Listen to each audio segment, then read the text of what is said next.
സഭ അന്നു കണ്ട ശക്തി വൈഭവം ഭൂവി പുത്തൻ കണ്ട കുസ്തയായി.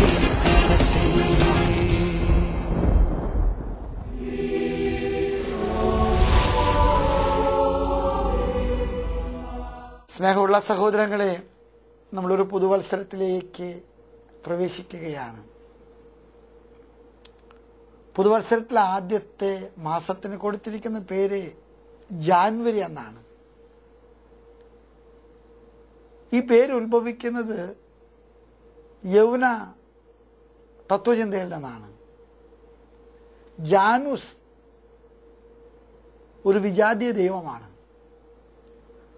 അദ്ദേഹത്തിന് രണ്ട് മുഖം ഉണ്ടായിരുന്നു.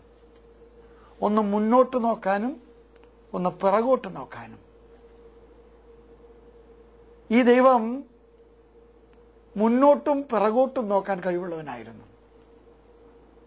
പുതുവത്സരത്തിൻ്റെ ആദ്യ മാസത്തിന് ജാനുവരി എന്ന് കൊടുത്തിരിക്കുന്നത് പുതുവത്സരത്തിൻ്റെ അർത്ഥം നമ്മെ പഠിപ്പിക്കാനാണ്. നാം പിറകോട്ട് നോക്കി പാഠങ്ങൾ പഠിക്കണം. അത് തിരുത്തി മുന്നോട്ട് തീരുമാനങ്ങളുമായിട്ട് യാത്ര തുടരണം. പുതുവത്സരം ദൈവം നമ്മുടെ മുൻപിൽ നൽകുന്ന ഒരു പുതിയ അവസരമാണ്. കഴിഞ്ഞ കൊല്ലം പുതുവത്സരം ആഘോഷിച്ച പലരും നമ്മുടെ കൂടെ ഇല്ല. അടുത്ത വർഷം പുതുവത്സരം ആഘോഷിക്കാൻ നമ്മൾ ഉണ്ടാകുമോ എന്ന് നമുക്കറിഞ്ഞുകൂടാ. ദൈവം നമ്മുടെ മുൻപിലെ ഒരു പുതുവത്സരം തുറന്നു വെക്കുമ്പോൾ അത് ഉത്തരവാദിത്വത്തോട് ഉപയോഗിക്കാൻ നമുക്ക് കഴിയട്ടെ. നമ്മൾ നമ്മുടെ ജീവിതത്തെ ആത്മശോധന ചെയ്യണം. നമ്മുടെ കുറവുകളെ പരിഹരിക്കണം. നമ്മുടെ തെറ്റുകളെ തിരുത്തണം. നല്ല തീരുമാനങ്ങൾ എടുക്കണം. ലൂക്കായുടെ സുവിശേഷത്തിലെ കർഷകൻ യജമാനോട് പറഞ്ഞ മറുപടി നമ്മുടെ ജീവിതത്തിൻ്റെ ഒരു മറുപടിയാകട്ടെ. യജമാൻ ഒരു വത്സരം കൂടെ കൊടുക്കുക, ഞാൻ ഇതിൻ്റെ കട കളച്ച് വളമിട്ട് വെള്ളമൊഴിച്ച് ഞാനൊന്ന് ശുശ്രൂഷിക്കട്ടെ. അടുത്ത വർഷം നീ വരുമ്പോൾ ഇത് ഫലം ചൂടും. ഈ പുതുവത്സരം കട കളയ്ക്കാനും തിന്മകളെ അറുത്തുമാറ്റാനും സുഹൃതങ്ങളുടെ വളമിടാനും പരിശുദ്ധാത്മാവിൻ്റെ അരുവികൾ ഒഴുക്കി ജലസേചനം ചെയ്യാനും പുതുവത്സരം പൂക്കൾ ചൂടാനും ഫലങ്ങൾ നേടാനും 100 മേനിയും 60 മേനിയും ഫലം കൊയ്യാനും ദൈവം നമുക്ക് അവസരമാക്കട്ടെ. നിങ്ങൾക്കെല്ലാവർക്കും ഞാൻ പുതുവത്സരത്തിൻ്റെ സർവ്വദൈവാനുഗ്രഹങ്ങളും വിജയവും നന്മയും സ്നേഹപൂർവ്വം പ്രാർത്ഥനാപൂർവ്വം ആശംസിക്കുന്നു. ദൈവം നിങ്ങളെ അനുഗ്രഹിക്കട്ടെ.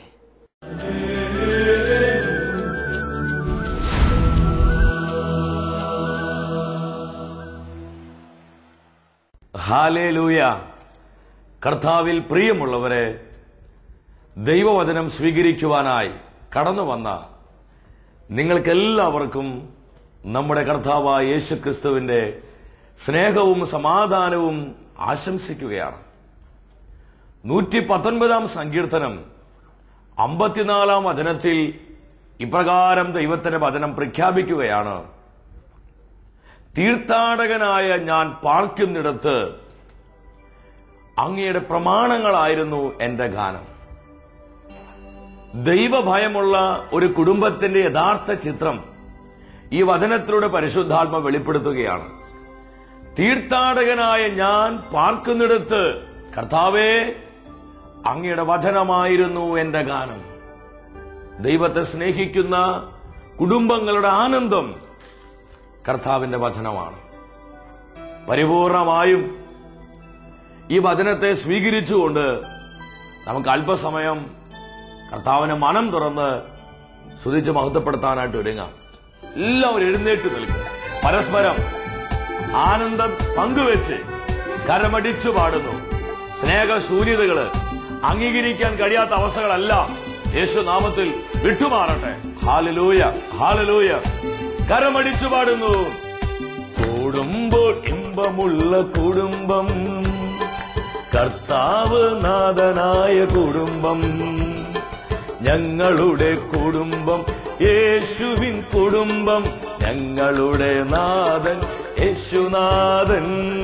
കൂടുമ്പോൾ ആ ഒരു തീരുമാനത്തോടെ ബോധ്യത്തോടെ പാടി ആരാധിച്ച് കർത്താവുനാഥനായ കുടുംബം, ഞങ്ങളുടെ കുടുംബം, ഞങ്ങളുടെ കുടുംബം, യേശുവിൻ കുടുംബം, യേശുവിൻ കുടുംബം, ഞങ്ങളുടെ പരസ്പരം മുഖത്തു മുഖം നോക്കി പുഞ്ചിരിച്ച് ലാ ലാ ലാ ലാ ലാ ലാ ലാ ലാ ലാ ലാ ലാ ലാ ലാ ലാ ലാ ലാ. എല്ലാവരും പരസ്പരം നോക്കി പുഞ്ചിരിച്ചു പാടിയേ. കർത്താവ് ആഗ്രഹിക്കുന്ന കുടുംബമായി, കർത്താവ് വസിക്കുന്ന കുടുംബമായി നമ്മുടെ കുടുംബം രൂപാന്തരപ്പെടട്ടെ.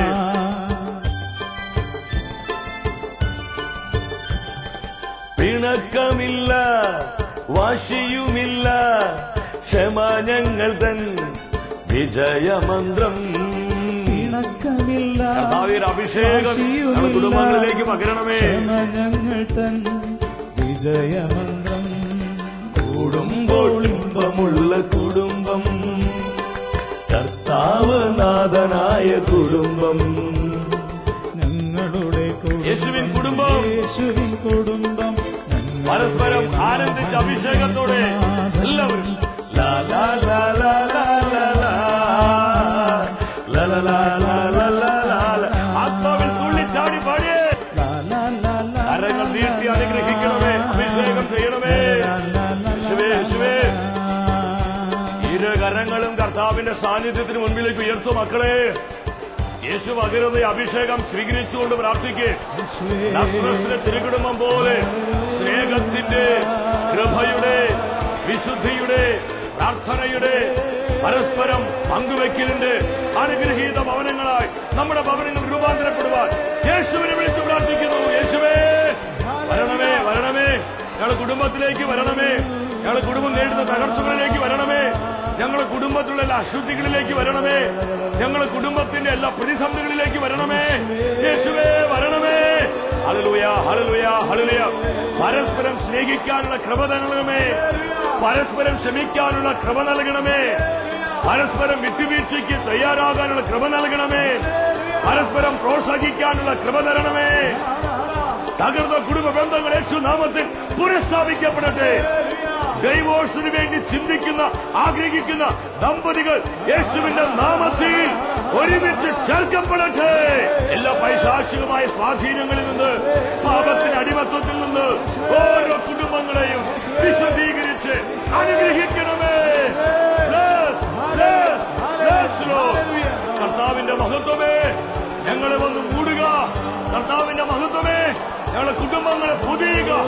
ഹല്ലേലൂയ, ഹല്ലേലൂയ, ഹല്ലേലൂയ. അഭിഷേകം പകരണമേ, അഭിഷേകം പകരണമേ, അഭിഷേകം പകരണമേ, അഭിഷേകം പകരണമേ. ഹല്ലേലൂയ, ഹല്ലേലൂയ, ഹല്ലേലൂയ, ഹല്ലേലൂയ. പരിശുദ്ധ അമ്മേ, തിരുകുടുംബത്തിന്റെ, തിരുസഭയുടെ മധ്യസ്ഥനും ആളുകനുമായി ഔസേപ്പ് പിതാവേ, സകല വിശുദ്ധരെ ഞങ്ങളുടെ കുടുംബങ്ങൾക്ക് വേണ്ടി പ്രാർത്ഥിക്കണമേ. ആമേൻ. ഹല്ലേലൂയ. പ്രിയ ദൈവമക്കളെ, ഇന്നേ ദിവസം ദൈവവചനത്തിലൂടെ പരിശുദ്ധാത്മാവ് നമ്മളെ പഠിപ്പിക്കുന്നത് വിശുദ്ധ ലൂക്കാസ് എഴുതിയ സുവിശേഷം 1-ാം അധ്യായം 7-ാം തിരുവചനത്തിൽ ദൈവത്തിന്റെ വചനം ഇപ്രകാരം പ്രഖ്യാപിക്കുകയാണ്: അവർക്ക് മക്കളുണ്ടായിരുന്നില്ല. എലിസബത്ത് വന്ധ്യയായിരുന്നു. ഇരുവരും പ്രായം കവിഞ്ഞവരുമായിരുന്നു. സക്രിയ എലിസബത്ത് ദമ്പതികളുടെ കുടുംബം നേരിട്ട പ്രതികൂലം എന്തായിരുന്നു? അവരുടെ പ്രതിസന്ധി എന്തായിരുന്നു? ഈ തിരുവചനത്തിലൂടെ 3 കാര്യങ്ങൾ ദൈവത്തിന്റെ ആത്മാവ് വെളിപ്പെടുത്തുകയാണ്. ഒന്നാമത്, അവർ നേരിട്ട പ്രതികൂലം. അവർക്ക് മക്കളുണ്ടായിരുന്നില്ല. ഇത് വല്ലാത്തൊരു വേദനയാണ്. ഇത് വല്ലാത്തൊരു പ്രതിസന്ധി തന്നെയാണ്.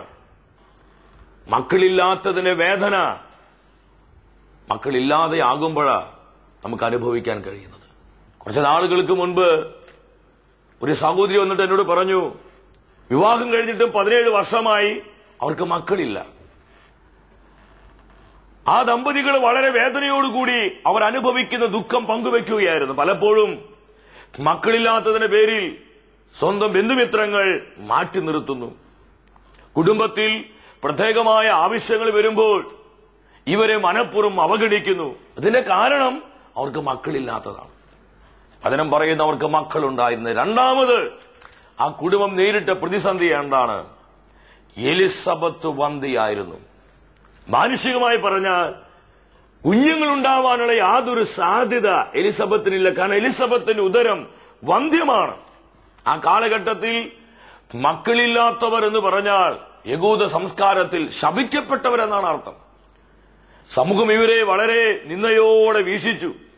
പലരും ഇവരുടെ ആ ദൈവഭയത്തെയും കർത്താവിനോടുണ്ടായിരുന്ന വിശ്വസ്തതയൊക്കെ ചോദ്യം ചെയ്തു. ഇതെല്ലാം അവർ നേരിട്ട പ്രതിസന്ധികളായിരുന്നു. മൂന്നാമത് വചനം പറയുകയാണ്, അവർ ഇരുവരും പ്രായം കവിഞ്ഞവരുമായിരുന്നു. ഇനി മക്കൾ ഉണ്ടാവാനുള്ള എല്ലാ സാധ്യതകളും അസ്തമിച്ചു. ഈ ശുശ്രൂഷയിൽ വിവാഹം കഴിഞ്ഞിട്ടും വർഷങ്ങളായി മക്കളില്ലാതെ വേദനിക്കുന്ന ദമ്പതികൾ പങ്കെടുക്കുന്നുണ്ടോ? എങ്കിൽ ഇത് നിങ്ങൾക്ക് കർത്താവ് നൽകുന്ന ദൂതാണ്. നമ്മുടെ കുടുംബങ്ങളിൽ അപ്രകാരമുള്ള വ്യക്തികളുണ്ടോ? നമ്മുടെ ബന്ധുമിത്രങ്ങളിലുണ്ടോ? പല ഡോക്ടേഴ്സിനും മാറി മാറി കണ്ടു. പക്ഷെ അവരെല്ലാം പറയുന്നത് കുഞ്ഞുങ്ങൾ ഉണ്ടാവാൻ വലിയ കുഴപ്പങ്ങളൊന്നും കാണുന്നില്ല, പക്ഷേ മക്കൾ ഉണ്ടാകുന്നില്ല. മക്കളില്ലാതെ വേദനിക്കുന്ന അനേകം ദമ്പതികളെ ഈ ശുശ്രൂഷയിൽ കർത്താവ് കണ്ടുകൊണ്ടിരിക്കുന്നുണ്ട്. സഹോദര സഹോദരി, നിന്റെ കണ്ണുനീരിന് കർത്താവ് ഉത്തരം തരികയാണ്. നീ അനുഭവിക്കുന്ന പ്രതികൂലത്തിന് കർത്താവ് ഉത്തരം തരികയാണ്. നിന്റെ തകർന്ന ജീവിതത്തിന്റെ അവസ്ഥയ്ക്ക് കർത്താവ് ഉത്തരം തരികയാണ്. പരിപൂർണമായിട്ട് വിശ്വസിക്കുക. എലിസബത്ത് സക്രിയ ദമ്പതികളുടെ കുടുംബം അവർ ദൈവഭയമുള്ള കുടുംബമായിരുന്നു. പക്ഷേ പ്രതിസന്ധികൾ അവരുടെ മുൻപിലുണ്ടായിരുന്നു. ഈ വചനത്തിലൂടെ ദൈവത്തിന്റെ ആത്മാവ് മറ്റൊരു തലം നമ്മളെ പഠിപ്പിക്കുകയാണ്. കർത്താവ് വസിക്കുന്ന കുടുംബമാണെങ്കിലും ആ കുടുംബങ്ങളിൽ തകർച്ചകൾ വരാം, പ്രതിസന്ധികൾ വരാം, രോഗങ്ങൾ വരാം, കഷ്ടനഷ്ടങ്ങൾ വരാം. ഇതൊന്നും നമ്മളെ തളർത്തിക്കളയരുത്. കാരണം ഇതിനെല്ലാം മധ്യേ കരം പിടിച്ച് നമ്മളെ മുന്നോട്ട് നയിക്കാൻ മതിയായൊരു കർത്താവാണ് നമ്മുടെ കുടുംബത്തെ പണിയുന്നത് എന്നുള്ള വലിയ തിരിച്ചറിവ് എനിക്കും നിങ്ങൾക്കും ഉണ്ടാകണമെന്ന് ഈ തിരുവചനത്തിലൂടെ പരിശുദ്ധാത്മാവ് ആഗ്രഹിക്കുകയാണ്. വിവാഹം കഴിഞ്ഞിട്ട് മക്കളില്ലാതെ നിങ്ങൾ വേദനിക്കുകയാണെങ്കിൽ നിങ്ങൾ പരിപൂർണമായി കർത്താവിന്റെ വചനത്തിൽ വിശ്വസിക്കുക. വചനം പറയുന്നു, ചില വാഗ്ദത്ത വചനങ്ങൾ നിങ്ങൾ എഴുതിയെടുക്കുന്നവർ പെട്ടെന്ന് എഴുതിയെടുക്കുക. യെശയ്യായുടെ പുസ്തകം 66 അധ്യായം 9 വചനത്തിൽ കർത്താവ് ചോദിക്കുകയാണ്, ഞാൻ പ്രസവത്തോളം എത്തിച്ചിട്ട് പ്രസവം ഉണ്ടാകാതിരിക്കുമോ? ജന്മം നൽകുന്ന ഞാൻ തന്നെ ഗർഭപാത്രം അടച്ചു കളയുമോ? ഈ വചനം ഏറ്റുപറഞ്ഞ് നിങ്ങൾ എന്നും പ്രാർത്ഥിക്കുക. വീണ്ടും സാമുവേൽ പ്രവാചകന്റെ 1 പുസ്തകം 1 അധ്യായം 19 20 വചനങ്ങളിൽ പറയുന്നു, ഹന്ന എൽക്കാന ദമ്പതികൾ വർഷങ്ങളായിട്ട് അവർക്ക് കുഞ്ഞുങ്ങളില്ലായിരുന്നു. എന്നാൽ അവർ ഒരുമിച്ച് കർത്താവിനെ ആരാധിച്ചതിനു ശേഷം അവർ ദാമ്പത്യ ആ ധർമ്മത്തിൽ ഏർപ്പെട്ടു. വചനം പറയുകയാണ്, എൽക്കാന ഹന്ന ദമ്പതികളെ കർത്താവ് അനുഗ്രഹിച്ചു. അവർക്കൊരു കുഞ്ഞിനെ കർത്താവ് കൊടുത്തു. ആ കുഞ്ഞിന്റെ പേരാണ് സാമുവേൽ. ഈ വചനങ്ങളിലൂടെയെല്ലാം കർത്താവ് നമ്മളെ പഠിപ്പിക്കുന്നത്, മെഡിക്കൽ സയൻസ് എന്ത് വേണമെങ്കിലും പറയട്ടെ, സാഹചര്യങ്ങൾ എന്തുമാത്രം പ്രതികൂലമാകട്ടെ, ഉദരഫലം എന്നുള്ള ദൈവിക വാഗ്ദത്തം കൊണ്ട് ഓരോ ദമ്പതികളെയും നിറയ്ക്കുവാൻ, അനുഗ്രഹിക്കുവാൻ കർത്താവ് ശക്തനാണെന്ന് ഈ തിരുവചന സന്ദേശത്തിലൂടെ പരിശുദ്ധാത്മ നമ്മളെ പഠിപ്പിക്കുകയാണ്. പ്രിയ ദൈവമക്കളെ, മറ്റൊരു കാര്യം നമ്മൾ ശ്രദ്ധിക്കുക. ഇന്ന് നമ്മുടെ കുടുംബം നേരിടുന്ന പ്രതിസന്ധി എന്താണ്? ചില കുടുംബങ്ങളുടെ പ്രതിസന്ധി സാമ്പത്തിക തകർച്ചകളാകാം, കടബാധ്യതകളാകാം. കർത്താവ് നമ്മുടെ കുടുംബത്തെ പണിയുമ്പോഴും സാമ്പത്തിക തകർച്ചകളൊക്കെ വരാം. പക്ഷെ നിങ്ങൾ അസ്വസ്ഥരാകരുത്. ഈ തകർച്ചകളിൽ നമ്മളെ മുന്നോട്ട് നയിക്കാൻ കർത്താവ് ശക്തനാണ്.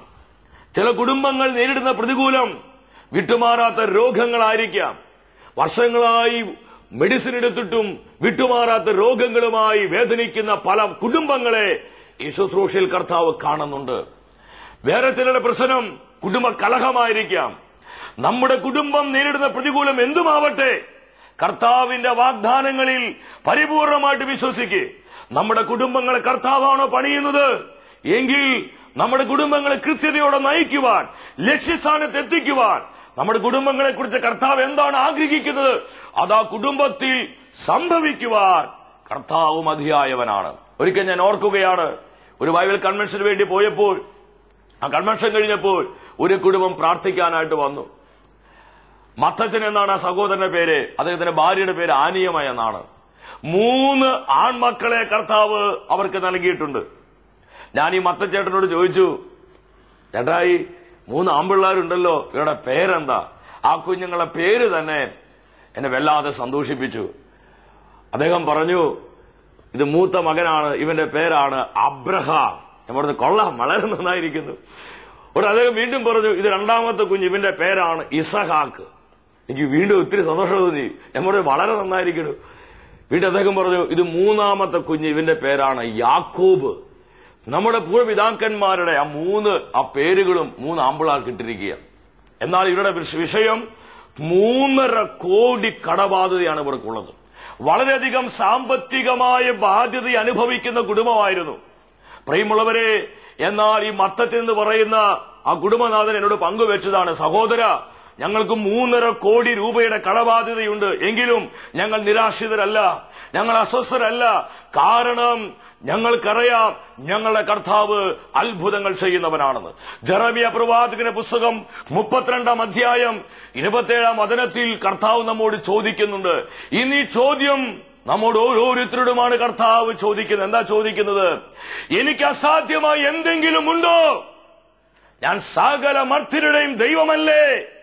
എനിക്ക് അസാധ്യമായി എന്തെങ്കിലും ഉണ്ടോ? പ്രിയ സഹോദര സഹോദരി, നീ ഈ വചനത്തിൽ വിശ്വസിക്കുന്നുവോ? കർത്താവിന് അസാധ്യമായിട്ട് എന്തെങ്കിലും ഉണ്ടോ? ഒന്നും തന്നെ ഇല്ല. ഈ സൃഷ്ടപ്രപഞ്ചത്തെ ഒരൊറ്റ വാക്കുകൊണ്ട് സൃഷ്ടിച്ച ആയിരക്കണക്കിന് മിൽക്കി വേ ആകാശഗംഗകളെ, നക്ഷത്രങ്ങളെ, കോടാനുകോടി നക്ഷത്ര ജാലങ്ങളെ സൃഷ്ടിച്ച കർത്താവിനെ നിന്റെ കുടുംബം നേരിടുന്ന പ്രതികൂലങ്ങളിലും പ്രതിസന്ധികളിലും തകർച്ചകളിലും ഇടപെടാനാണ് വിഷയം. ആ മത്തച്ചേട്ടൻ പറഞ്ഞപ്പോൾ എന്റെ കണ്ണു തുറന്നു. അദ്ദേഹം പറയാ, പക്ഷെ ഞങ്ങൾ അസ്വസ്ഥരല്ല, കാരണം ഞങ്ങളുടെ കർത്താവ് വലിയവനാണ്. സാമ്പത്തികമായി ഒരുപാട് ബാധ്യത അനുഭവിക്കുമ്പോഴും ക്രിസ്തുവിന്റെ സമാധാനത്തിൽ ആ കുടുംബം പരസ്പരം സ്നേഹിച്ച് മുന്നോട്ട് പോയിക്കൊണ്ടിരിക്കുക.